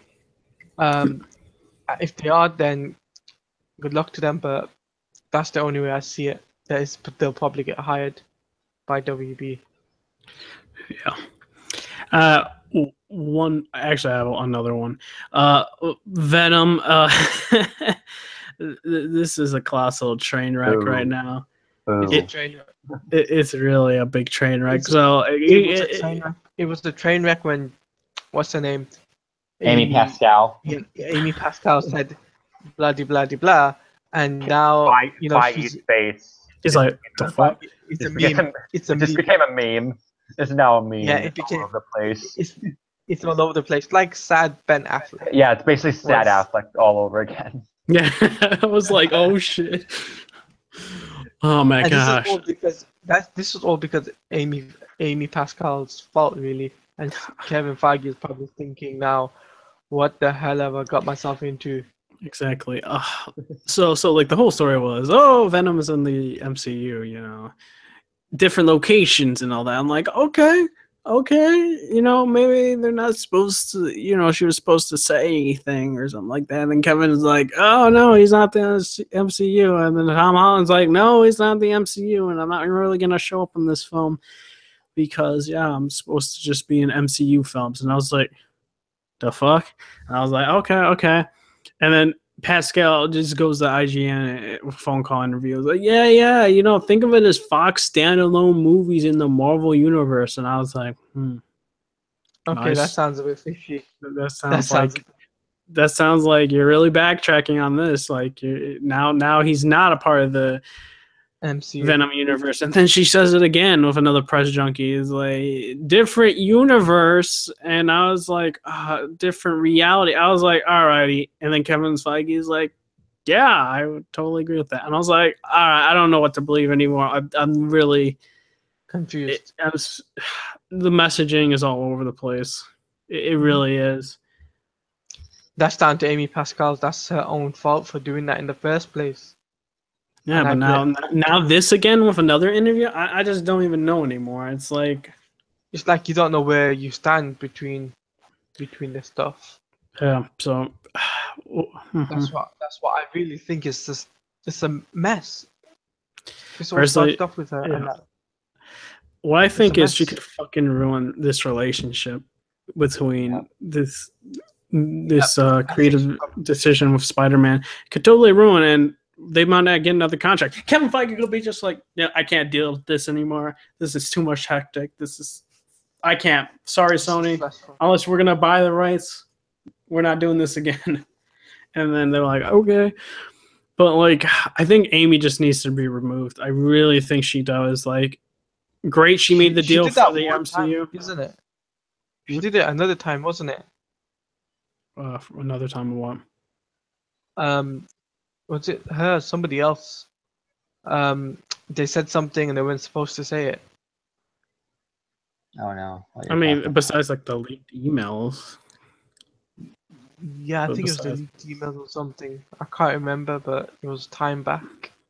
But like, I think she needs to be removed. Sony needs to look at this and be like, Sony Pictures, not like just Sony Pictures. And plus, Sony Pictures. Did you see the loss that they have? They had like a loss of like $800, like $700 million or something over the past year. Sony's like in really big financial trouble in terms of their pictures division. Oh, yeah, the pictures division is losing money. Yeah. So of course Spider-Man is going to help them just because of the, by social media response. But overall, like this is a mess. I think Amy needs to be removed. She needs to go. I really think she needs to go, and somebody needs to be another figurehead. A better figurehead. Anybody can be better. Sony, hire me. I'll do the world justice right now. Yeah. Yeah. But also, also I completely forgot to say Tom Hardy was cast as Venom. Inspector, what did you think? What do you think Amy's doing? What's her end game right now? Her end game is a termination letter from Sony. That's all I have to say because this is, as you said, it's just one huge mess. Kevin Feige's face just like says the story, says it all. I think these Spider-Man spinoff films are going to be flops. They're just going to flop hard, no matter like how big of stars you get. Like no matter if you get like Eva Green, let's say for Black Cat or whatever, these movies are still going to flop because nobody's going to be behind them. Because if you don't have Spider-Man, then like who are they going to fight against? Yeah, and also ruins the origin for Venom because Venom's powers come from Spider-Man being the original hooks, and that's how he gets the webs and the strength and everything like that. And I'm just like, okay, well, there that goes for that origin. Yeah. So and Black Cat is basically Spider-Man's version of Catwoman. So without Spider-Man, she has like no love interest. And those characters will not be seen in the MCU ever. Basically, nope. Because Sony's using it for the spin-offs, and MCU is going to be like, well, why would we use these characters and have different actors for them? Because this is going to confuse the audience. And guess what? They also announced a Craven movie, so like a Craven Mysterio movie, I think. Or they can't use those characters. So they can't use those characters now. So Craven's off the table. You got Scorpion left, and I don't even know anymore. Smythe, maybe. Like Alistair Smythe. There's also just one big mess. Kingpin. Yeah, but they would have to get Vincent D'Onofrio to come on. Yeah, they'd have to negotiate kind of like a TV movie deal or something like that to make that happen. Yeah, because TV is a whole nother thing. They have to go through Perlmutter, and Feige doesn't want to deal with Perlmutter, so that's never going to happen. Yeah. That's what the TV division and Marvel movie divisions are. Kevin's pissed at them or something. They just don't like each other. Yeah, they hate each other. Yeah. It makes me sad. I'm just like, dude, I like fucking some of these Netflix shows. Yeah. And Vincent D'Onofrio. So Vincent said he would love to be in the Spider-Man film. He said that. Yeah. But we're not going to have that. And now we're going to have less fucking villains. Oh, boy. No Carnage, no Venom, nothing. It's like... Good job, Sony. Good job, Marvel. So they only got Scorpion and Shocker and Electro. And Mr. Negative. Mr. Negative, yeah. That's about it, really. Yeah. What about you, Marvel DC fan? What do you think about Amy? What do you think her end game is? Do you think she's doing this on purpose, or you think she It's just really bad PR. It's probably just really bad PR, but the thing I want her to do is just be like, you know what, fuck it, you can have Spider-Man, I'm out, I'm done. Like, just, and you mentioned, like, Venom and all, you know, this weird, crazy confusion, and I was, you know, thinking about the whole situation after, you know, that one day you had that video up, and I was just, you know, ranting about, you know, stuff, and it, like, I think what they should do is that they should, you know, keep the Venom movie, you know, have that in the MCU, like, you know, because you can't have Venom without, you know, Spider-Man, and you know, I think they should just throw the other movies, you know, out because nobody's gonna watch them. I mean, who really wanted a Craven movie or like a Mysterio movie? Like that's Who wants a Silver Sable movie? yeah. No one. Like Or Black Cat. who does that appeal to? Like nobody. And then I want I want Venom in the MCU, and I don't want these other characters to be in there. I mean, you can have them as like, you know, cameos in movies, you know, villains like Kraven the Hunter, you know, stuff like that. Save that for like a Spider-Man sequel and have them as the villains. Like, don't just make them into their own movies. Like remember when they were doing, you know, the Aunt May movie? Mm-hmm. Like, come on, Sony. Just drop all this shit. Put Venom in the MCU so we can have Tom versus Tom, and you know, later on down the line, Tom versus Tom. Tom. All the Toms in the universe. You're a big guy for you. I was like Tom Hardy, Tom Holland, Tom Hiddleston. If we can have 3 like Chris's, we need 3 Toms. Exactly. But yeah, just put Venom in the MCU. Throw the Silver Sable, Black Cat concept movies, you know, out, and then later on just give back to Marvel in like its fullest thing. Yeah, some people make the argument that Marvel won't get behind these spinoffs or the Venom spinoff unless the movie does well. I'm 50-50 on that idea. Like, I can understand, let's say if Marvel said this, I can understand if this was the issue because they don't want a really bad film or a messy film. And they're like, yeah, no, we don't. Let's see how you do, though. But if you do well, then we'll incorporate him to the MCU. But besides that, it's like, I'm 50-50 on that idea. And it really is a big fuck. It's just a clusterfuck, like, in all honesty. Because some people make the argument, you know, some of it's being shot in Atlanta, and this is where, you know, Marvel's movies are being shot at, and some in New York. But, you know, it is what it is. Tom said he's not going to be in it. That's because of his contract that Marvel and Sony set up. So it is what it is for that. Anybody else want to share a cool topic, or is that it? I think that's it. That's pretty much it. The only thing I can really say is expect something good for 2018. That's the only thing we're gonna say. All right. We'll do our outros, Inspector.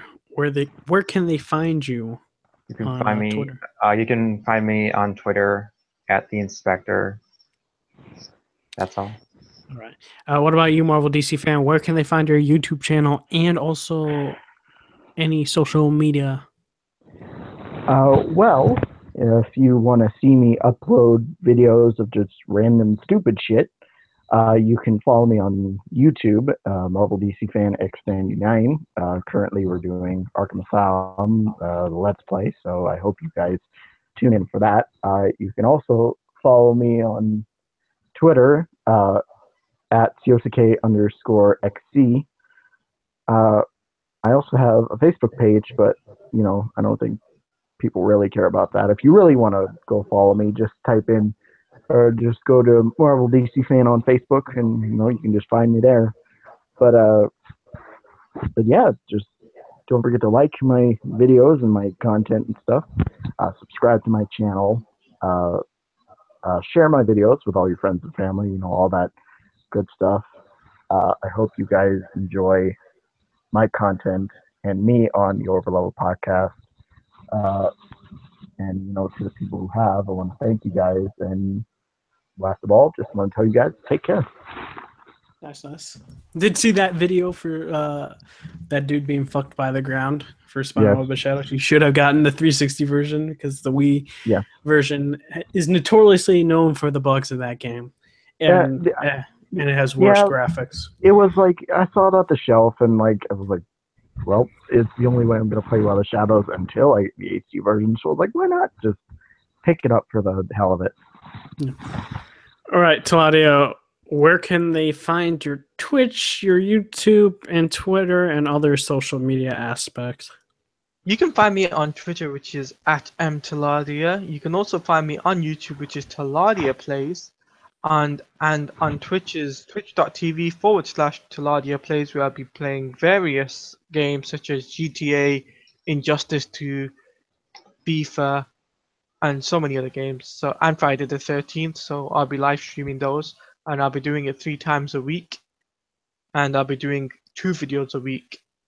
So expect videos coming out this week, and yeah, I'll be doing a speculation video coming up this week, so keep a lookout for that. Nice. Also, do my outro as well.